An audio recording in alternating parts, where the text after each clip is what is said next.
When you say that, Yeah, so like in Nigeria, Boko Haram has used water to kind of get people to convert. Same in Iraq. So there are some case studies that I've done, and I've helped author a book called Water Weaponization. I can send you the link. which one? It's called Water Weaponization. I can send you the link. Water weaponization. Oh, so nice. Yeah. What is the mode of this kind of education which is imparted to you? How did you conduct these kind of studies? Like, So how is the I procedure? How do you? Yeah, so I basically just talked to my professors at GW, asking them if they had any research going on. And since I'm interested in environmental justice and water specifically, I just sought out those opportunities throughout my undergraduate. So, from which year onwards this kind of flexibility is given to you to go to the field or do study from the secondary data or something like Honestly, that? like after my first year, I had so much flexibility and opportunity to do all of this. So, you all are allowed to explore, go, and Yeah. funded also accordingly. Yeah. It's funded. They give you funding through the university. Okay. So you had been to China and Iraq and all whenever you had tried to do the study no. of conflict? So all that No. research was online. Online? Yeah. Okay.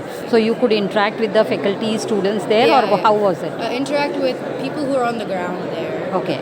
And then the professor, so I worked with a professor who was writing the book, and I helped the professor Okay, with okay, the compilation of all compiling the the data. But Okay. he has a lot of contacts in Iraq and Okay. China and Nigeria. So that's how you got to connect to the Yeah, exactly. ground level people. Yeah. Ground zero. Yeah. So nice. You have got exposure to Interesting, yeah. this. Yeah. Very interesting. Yeah, very interesting. Water conflicts are going to increase. Yeah. And any So solutions? water inside, weapon. like, That is very nice. any solutions that come out of that kind of a problem Well, a lot, researching? most of them are policy level. Yeah. Yeah. But then, what is it that emerges as solutions to these vexed issues? They are pretty complicated They're things. complicated. There's no Yeah. real like one and done solution. So, is there a possibility, water conflicts do take place just because there is shortage of water, isn't it? And that's why they are able to Or the weaponize it. misallocation of water. Misallocation, or but basically, Yeah, basic water. basic, there is a water stress Yeah, situation, exactly. and only then there is a rationing kind of a Right, thing, right, or kind of allocation, Yeah. in limited, Yeah. so that they are not able to even have drinking water. Right. So, is there exploration of the solutions out of the box, in the sense like if rainwater harvesting and all that is done by the communities, and then if the water is available in sufficient quantity Right. when the storages take place, Right. automatically that can happen as a neutralizer for these kind of conflicts. Yeah. So this is what Dr. Rajendra Singh ji has experimented in the Rajasthan in area. What he did is, about Chambal. Chambal is an area your parents would be knowing. If he grew up, Yeah. if they have been in India for Yeah. some time, Yeah. then they must be. Our generation has grown up seeing the documentaries about the bandits in Chambal. So that is a bandit infested area. Okay, and Which state? it's Madhya Pradesh, Okay. Gwalior, Madhya Pradesh, and this area. Okay, Rajasthan, part of Rajasthan, part of Madhya Pradesh and Uttar Pradesh. Brief, tell us, as you're part of the study, your journey, and your work in the field, what were the findings as well as ultimately in the recommendations or the suggestions when you put that report your teacher had put? So what was the actual findings and the reportings? Yeah. So the findings were that. So, like, as he was saying, a lot of the farmers who weren't even interested in extremism or joining any of these extremist groups, by survival, they had to join because like groups such as like Boko Haram or ISIS, they would use water sources as a lure for people to join their groups because they knew that they were desperate to get water. So. So this was like from only that your objective of the study was to look at is The object of the study was just to identify the problem because people it didn't even basically put those from the linkages angle of water together. war. Yeah.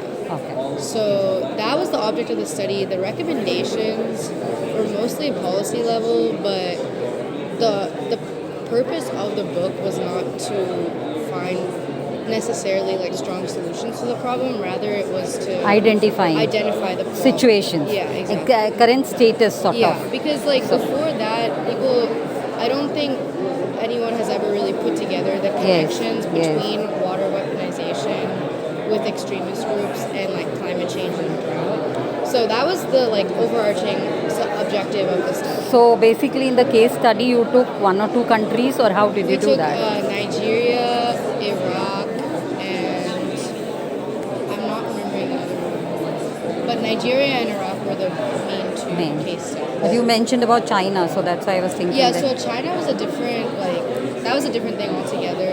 That wasn't part of the book.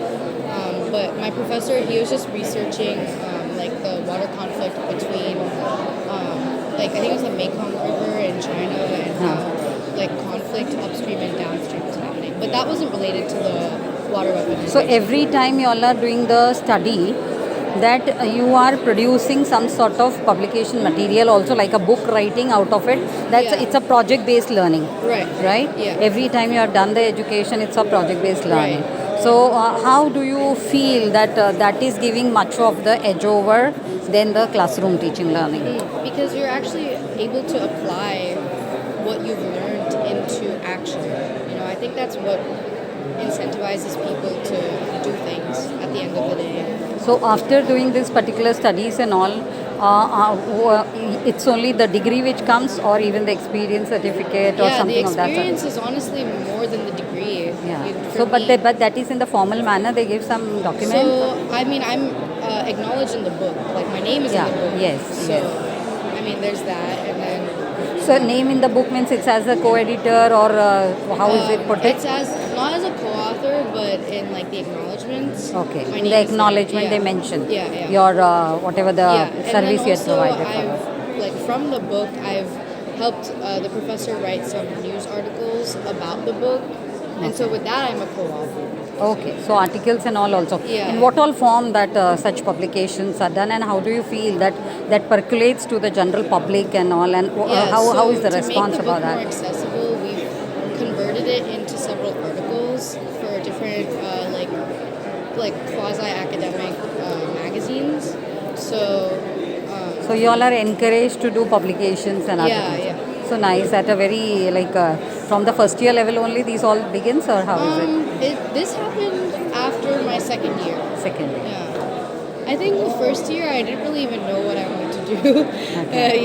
So So how is the credit then given for this? How is the evaluation for articles. method? Yeah. For articles, I was a co-author. No, the credit system which is there for your evaluation. Okay. So I was a research assistant, and I was given credit for being Oh, a research assistant. research assistant you all are Yeah. given that tag? Yeah. So nice, very nice, very nice. Just tell me something. What is your study about weaponization in Iraq? Iraq. Weaponization. Yeah, so it was the same. It was the same case in Iraq. So there was either tactical weaponization or strategic weaponization. Tactical or? Tactical or strategic weaponization. So a lot of the At the government level or no at with a, ISIS. Pardon? With ISIS. Which? ISIS. What is it? Full The form? Islamic State. Acha. Yeah. So ISIS from? Nice. ISIS. Full abbreviation of that full form is some Islamic center or something. That terrorist group. What is that? Yeah, Islamic the terrorist group. State of Iraq and the level. Okay. Yeah. What is state? What's that? Levant. It's the extremist group. Islamic State of Iraq and Levant. Okay. ISIL. Yeah, it's either ISIS or IL. ISIL. Yeah. But so a lot of instances were that this group would strategically put poisonous substances in city's water source in order to cause scarcity. What did they get? They put hazardous waste or material in the water source. My God. Yeah, in order to like eradicate a city or to create scarcity My God. Where is it? in Iraq. Iraq. So in a water body in some dam. Yeah, yeah. In some dam. In either that or like a point source, like in the river. Oh God. Oh, So Scary. that was So that was like a strategic weaponization piece. And that's being kind of supported by the government there. No, no, no. It's not supported by the government. it's an illegal way. Yeah, they so must- that's the one way that they weaponized water to achieve their goals. To introduce toxic chemicals in there. And what about Nigeria? You said no. Other one. So in Iraq. Nigeria, the main thing was like they would use water as an incentive. So because there's already a huge drought going on with the farmers in Nigeria, so they would use water source as an incentive to join Boko Haram. To join Join? Boko Haram. Yeah. To join Boko Haram. Boko Haram. I don't know much about it, but Can you explain a little bit about Boko Haram? It's an Islamic extremist group in Nigeria. I don't know much about it either. Out of the So, context. so of, how do they, attract them through this means? by giving incentivizing by the water. inciting them with water, because all of the Pani So, do- so पानी why मिलेगा is it? यहाँ। नहीं मतलब because of the scarcity and then they give this water, so they are getting attracted. yeah, because it's out of desperation. So about ISIL, then is there no government intervention to protect the citizens? So I mean, this is already happening in states that are like considered failed states, where the government is already weak. That's how these extremist groups are even coming about in the first place, because they know that the government can't really intervene.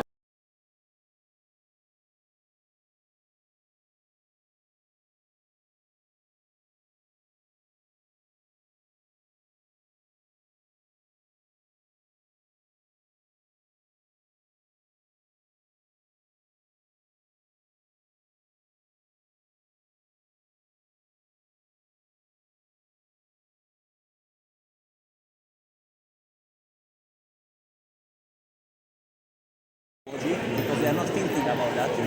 Secondly, that this change of hydrology has a lot of consequences with thermal energy and other things.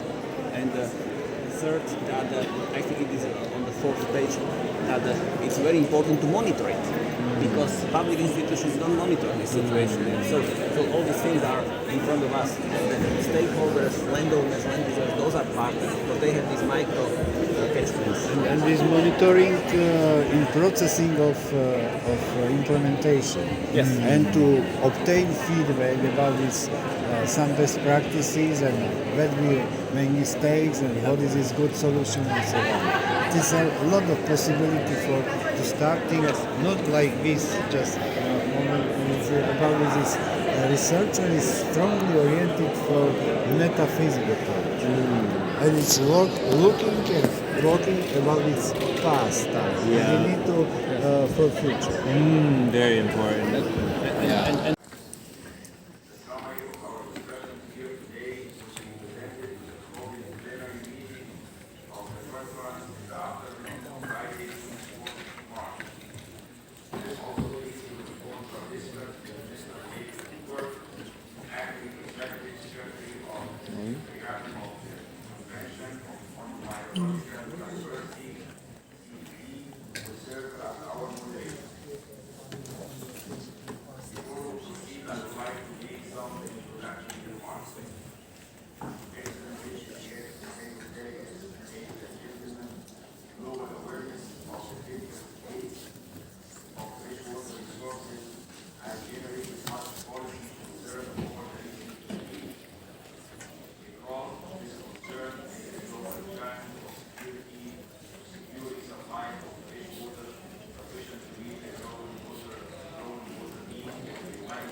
Shweta.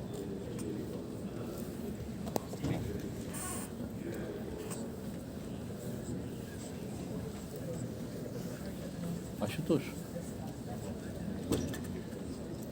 जा रहे हैं